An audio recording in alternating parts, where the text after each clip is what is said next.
3132 కిలోమీటర్లు ప్రతి గుండె ఇంటిని తలుపు తట్టి వారి యొక్క ఆలోచనలను సమస్యలను అర్థం చేసుకుంటూ ముందుకు సాగిన మన ప్రియతమ నాయకులు 100కు పైగా ప్రాజెక్ట్స్ తోటి మంగళగిరిని అభివృద్ధి చేయాలనే ధ్యేయంతో ముందుకు సాగుతున్నటువంటి మన హ్యూమన్ రిసోర్సెస్ డెవలప్మెంట్ మినిస్టర్ గారు అలాగే స్కిల్ డెవలప్మెంట్ మినిస్టర్ గారి యొక్క ప్రసంగాన్ని ఇప్పుడు ఆస్వాదిద్దాం.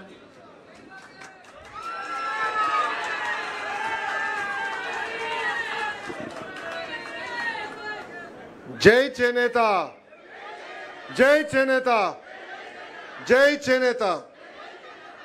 వేదికమైనున్న గౌరవ ముఖ్యమంత్రి శ్రీ నారా చంద్రబాబు నాయుడు గారికి, బీసీ సంక్షేమ శాఖ మార్చులు సవితమ్మ గారికి, అదేవిధంగా చేనేత వృత్తికి సంబంధించిన ఎట్లా మెరుగుపరచాలని దానిపైన అడ్వైజర్గా నియమించిన సుచిత్ర ఎల్లా గారికి, నాకు ప్రాణ సమానమైన చేనేత కళాకారులందరికీ పేరు పేరున నా హృదయపూర్వక నమస్కారాలు. మంగళగిరి నియోజకవర్గంలో జాతీయ చేనేత దినోత్సవం జరుపుకుంటాం నా అదృష్టంగా నేను భావిస్తున్నా. అందరూ చేనేతల్ని కార్మికులు అంటారు, కానీ చేనేత సోదరులు పడుతున్న కష్టాలు నేరుగా నేను చూశాను. దారానికి రంగు ఎక్కించేదాని దగ్గర నుంచి మగ్గాల పైన చేరనేసే వరకు అహర్నిశలు శ్రమిస్తారు, కష్టపడతారు, అద్భుతమైన డిజైన్స్ తీసుకొస్తారు. అందుకే నేతలందరినీ నేను చేనేత కళాకారులని ఈ సభాముఖంగా పిలుస్తున్నాను. 2019లో 21 రోజుల ముందల తెలుగుదేశం పార్టీ అభ్యర్థిగా మీ ముందరకు వచ్చా. మంగళగిరి నియోజకవర్గంలో 5300 ఓట్లతో ఓడిపోయా. కానీ మంగళగిరి పట్టణం ఆనాడు నాకు 7000 ఓట్ల మెజారిటీ ఇచ్చింది. ఆనాడే నిర్ణయించాను, మా చేనేత సోదరులు నా సొంత కుటుంబ సభ్యులని. ఓడిపోయిన మొదటి రోజు నాకు బాధ ఆవేదన కలిగింది, కానీ రెండో రోజు నుంచి ఆ బాధ ఆవేదన నాలో కసి పెంచింది. ఎట్టి పరిస్థితుల్లో మరి 5 సంవత్సరాలు ఇక్కడనే పనిచేస్తాను, ప్రజలకి అందుబాటులో ఉంటానని నిర్ణయించుకున్నా. చంద్రబాబు నాయుడు గారి సహకారంతో 26 సంక్షేమ అభివృద్ధి కార్యక్రమాలు ప్రతిపక్షంలో ఉంటూ మంగళగిరి నియోజకవర్గంలో మేము చేస్తాం జరిగింది. మంగళగిరిలో పద్మశాలి సోదరులకి 2 కుల వృత్తులు ఉంటాయి. ఒకటి చేనేత, రెండోది స్వర్ణకార వృత్తి. ప్రతిపక్షంలో ఉన్నప్పుడు చేనేత సోదరుల్ని ప్రోత్సహించడానికి 873 రాట్నాలు ఆనాడు ఉచితంగా అందించాం. కరోనా టైంలో చేనేతలకు అండగా నిలబడడానికి వాళ్ళు కావాల్సిన మందులు కానీ ఆక్సిజన్ సిలిండర్లు ఆనాడు అందించాం. షెడ్లో పనిచేస్తున్న చేనేత సమస్యలు నేను నేరుగా తెలుసుకున్నా. మీ బాధలు, మీరు పడుతున్న ఇబ్బందులు, మీ ఆవేదన తెలుసుకున్న తర్వాతనే ప్రతిపక్షంలో ఉన్నప్పుడు 2022లో ఈ వీవర్శాల కూడా మేము ఏర్పాటు చేస్తాం జరిగింది. ఈరోజు డిజైన్లు కానివ్వండి, లేటెస్ట్ మగ్గాలు కానివ్వండి, తాత తెనేరాతో ఒప్పందం కుదుర్చుకుంటాం కానివ్వండి, మార్కెట్ లింకేజ్ కానివ్వండి, ఈ అన్నిటి ద్వారా ఈరోజు చేనేత సోదరులకి ఆదాయం 30% మేము పెంచాం. కానీ నేను ఆనందంగా లేను. నేను ఒక లక్ష్యం పెట్టుకున్నా, ఆ లక్ష్యం 100% ఆదాయం పెంచాలని, రెట్టింపు చేయాలని. స్వర్ణకారులు కూడా ప్రతిపక్షంలో ఉన్నప్పుడు లక్ష్మీ నరసింహ స్వర్ణకారుల సంక్షేమ సంఘం ఏర్పాటు చేశాం. దాని ద్వారా స్వర్ణకారులకి హెల్త్ ఇన్సూరెన్స్ కానివ్వండి, మెరుగైన పనిముట్లు కానివ్వండి, వాళ్ళకి ఆర్థిక సహాయం కూడా ఆనాడు మేము అందజేశాం. సార్, యువగలం పాదయాత్రలో ప్రొద్దటూరు కానివ్వండి, ధర్మవరం, మంగళగిరి, ఉప్పాడలో నేను చేనేత సోదరుల్ని నేరుగా కలుసుకున్నా. వాళ్ళ పడుతున్న ఇబ్బందులు నేరుగా నేను తెలుసుకుంటాం జరిగింది. ఆనాడు ఇట్లనే ఒక మీటింగ్ పెట్టుకుని చేనేత సోదరులు చెప్పా, చేనేత సోదరులు నేను దత్తకు తీసుకుంటున్నానని. కొంతమంది ఎగతాళి చేశారు, కొంతమంది కించపరిచే విధంగా మాట్లాడారు.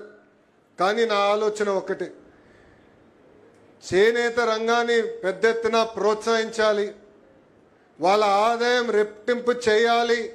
ఆ లక్ష్యం పెట్టుకుని నేను దత్తత తీసుకుంటానని ఆనాడు చెప్పాను.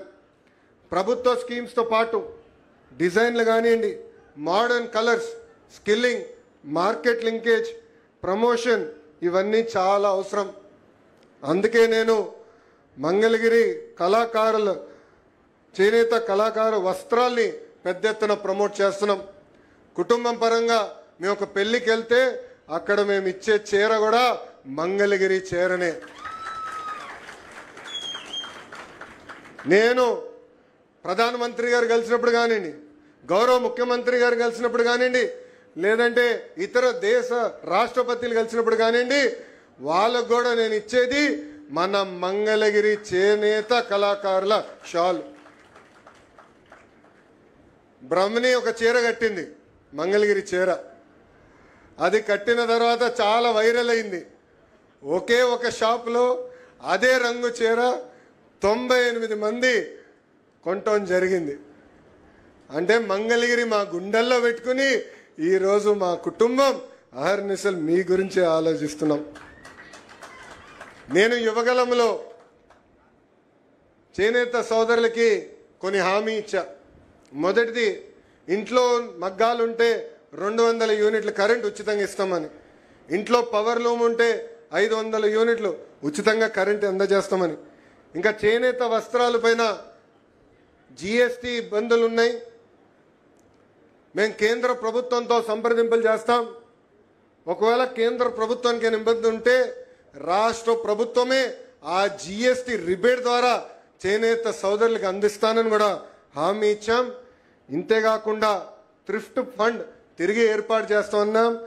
ఇంకా చేనేత భరోసా కింద ప్రతి చేనేతకి 25,000 రూపాయలు ప్రతి సంవత్సరం ఆర్థిక సహాయం కూడా అందజేస్తామని ఆనాడు హామీ ఇస్తాం జరిగింది. స్వర్ణకారులు ఎప్పుడు లేని విధంగా కార్పొరేషన్ కూడా ఏర్పాటు చేస్తామని ఆనాడు ఇదే గడ్డ పైన నేను హామీ ఇచ్చా. గౌరవ ముఖ్యమంత్రి గారి సహకారంతో ఇచ్చిన ప్రతి హామీ ఈరోజు మేము నిలబెట్టుకున్నామని ఈ సభాముఖంగా మా చేనేత సోదరులకి నేను తెలియజేస్తున్నా. 2024 ఎన్నికల్లో మిమ్మల్ని అందరూ ఒక విషయం కోరా. 5,300 ఓట్ల మెజారిటీతో నేను ఓడిపోయాను. దాని పక్కన ఒక 0 పెట్టి 53,000 ఓట్లతో గెలిపించి శాసనసభకు పంపించమని ఆనాడు మిమ్మల్ని అందరినీ కోరా. కానీ మీరు చేసిందేంటి? మీరు చేసిందేంటి? 53,000 కాదు, 91,413 మెజార్టీతో నన్ను గెలిపించి శాసనసభకు మీరు పంపించారు. ఆనాడు మీకు చెప్పా, నాకు మీరు ఎంత ఎక్కువ మెజార్టీ ఇస్తే నాకు అంత బలం వస్తుందని. దేనికి? అవసరమైతే చంద్రబాబు నాయుడు గారితో పవనంతో పోరాడి మన నియోజకవర్గానికి రావాల్సిన నిధులు నేను తీసుకొస్తానని ఆనాడు హామీ ఇచ్చా. అందుకే ఇప్పుడు మంగళగిరిలో ట్రిపుల్ ఇంజిన్ సర్కార్ నడుస్తుంది. ట్రిపుల్ ఇంజిన్ సర్కార్. రాష్ట్రం అంతా డబుల్ ఇంజిన్ అంట, అక్కడ నియోజకవర్గంలో ట్రిపుల్ ఇంజిన్. కేంద్రంలో ప్రధానమంత్రి నరేంద్ర మోడీ గారు, రాష్ట్రంలో గౌరవ ముఖ్యమంత్రి చంద్రబాబు నాయుడు గారు, మంగళగిరి గల్లీలో మీ లోకేష్.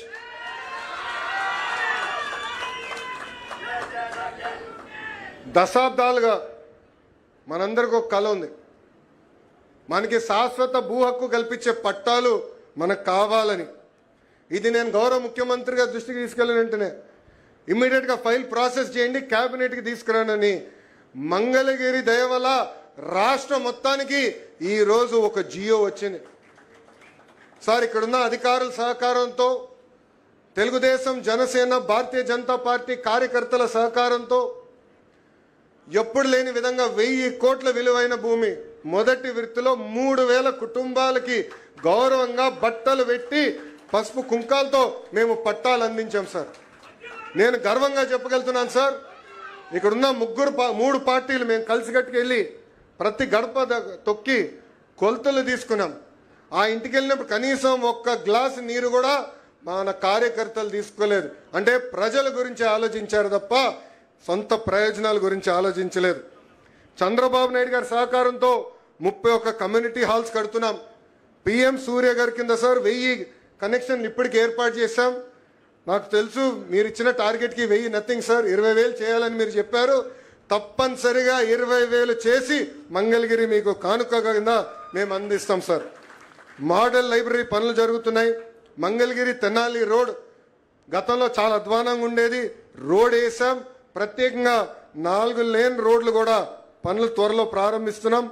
మంగళగిరి పట్టణంలో మహాప్రస్థానం పనులు కూడా వేగంగా జరుగుతున్నాయి. నియోజకవర్గం వ్యాప్తంగా సార్ సుమారుగా 100 శ్మశానాలు కూడా అభివృద్ధి చేస్తున్నాం. విద్యాశాఖ మంత్రిగా లీప్ స్కూల్ గౌరవ మున్సిపల్ అడ్మినిస్ట్రేషన్ శాఖ మార్చులు నారాయణ గారితో పోటీపడి నిడమరులో సార్ ఓపెనింగ్ని మళ్ళీ తిరిగి మిమ్మల్ని పిలుస్తాం.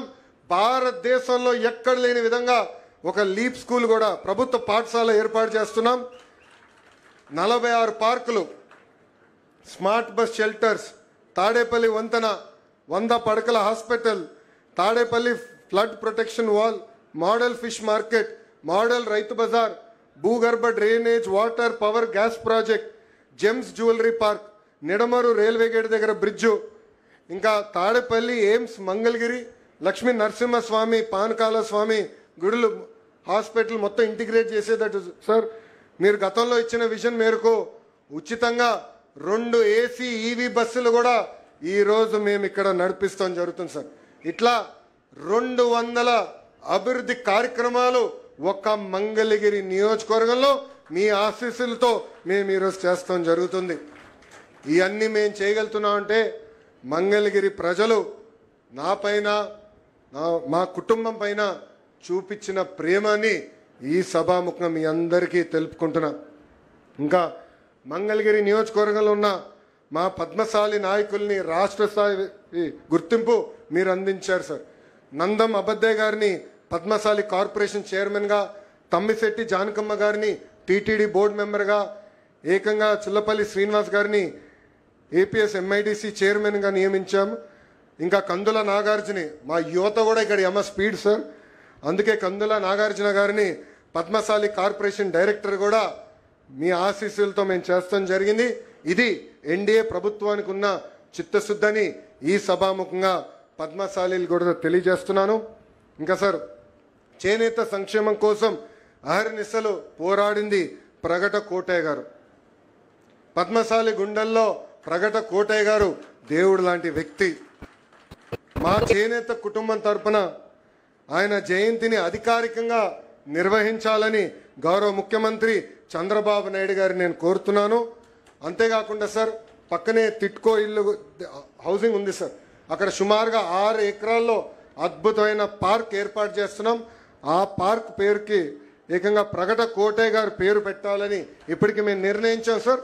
ఆ పార్కులో ప్రగట కోటయ్య గారి విగ్రహం కూడా మేము ఏర్పాటు చేస్తున్నామని ఈ సభాముఖం మీ అందరికి తెలుపుకుంటూ, నాకు ఇంత అద్భుతమైన అవకాశం ఇచ్చిన మంగళగిరి ప్రజలందరికీ పేరు పేరున నా హృదయపూర్వ ధన్యవాదాలు తెలుపుకుంటూ మీ అందరి దగ్గర నుంచి సెలవు తీసుకుంటున్నా.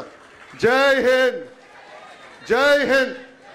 చంద్రబాబు నాయుడు గారి నాయకత్వం, చంద్రబాబు నాయుడు గారి నాయకత్వం, పవనన్న నాయకత్వం, పవనన్న నాయకత్వం, గౌరవ ప్రధానమంత్రి నరేంద్ర మోడీ గారి నాయకత్వం, గౌరవ ప్రధానమంత్రి నరేంద్ర మోడీ గారి నాయకత్వం. అందరికీ నమస్కారం. ధన్యవాదాలు సార్. ఇప్పుడు గౌరవ మంత్రివర్యుల వారి చేతుల మీదుగా ఒక చక్కటి జ్ఞాపికను అందిస్తూ ఉన్నారు. శ్రీకాకుళం నుంచి మొదలుకొని పొందూరు, కతరు, ఉప్పాడ, అలాగే మంగళగిరి, వెంకటగిరి, ధర్మవరం, మాధవరం, మదనపల్లె పట్టు, నూలు, దారాలతో తయారు చేయబడినటువంటి వివిధ సంస్కృతి సంప్రదాయాల కలబోతగా తయారైనటువంటి ఆంధ్రప్రదేశ్ రాష్ట్ర చిత్రపటాన్ని అన్ని రకాల వస్త్రాలతో మేళవించి తయారు చేసినటువంటి ఒక చక్కటి జ్ఞాపిక అందించడం జరిగింది.